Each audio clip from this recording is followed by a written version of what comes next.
Now about the sounds. The sounds are good, but some people said no, the sounds are not good. And it's depends on what you mean with good sounds. Like the synth section is, I think, really good, especially when you have multiple filters. And if you are really a synth freak, I think you can really hear, like, now it's a MS-20. And I say this because I read an article and it said, like, it's not the oscillator that makes a synth sound like the synth, like the brand, I mean, but the filter what makes the Korg like a Korg, the Oberheim like Oberheim, the Prophet like the Prophet. So that's really cool, and if you think about it, you get really much value for the money. Sure, there are people who say no, it's not the real thing, it's imitation, but I think you get pretty close. So the synth section is really good, but somewhat limited on editing side.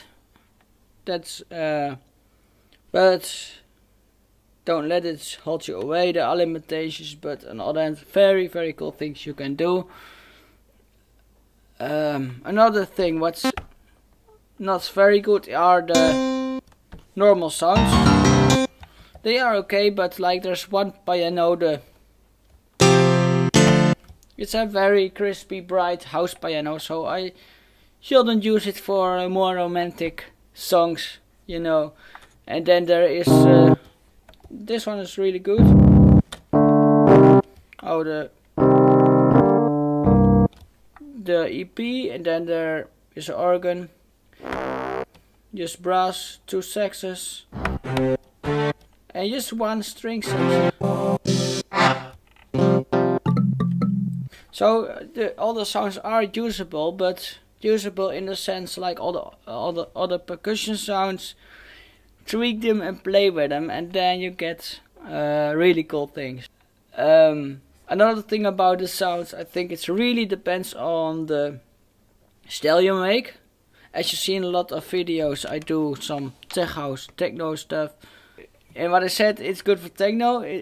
I can say it for every genre. It really depends on your skills, and that's my next.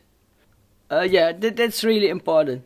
Electribe 2 makes it easy to make music, but it doesn't mean it's easy to make good music. And what I mean is, like the tools are easy laid out, and it doesn't have much distractions. Like I always choose the example of Logic Pro, with like 4 or maybe 5 different, or maybe more, 6 reverbs alone.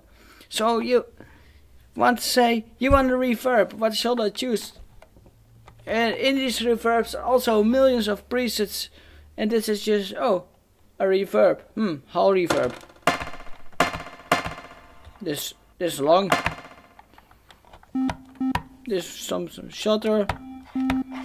So just 3 reverbs for, that's all, no distraction.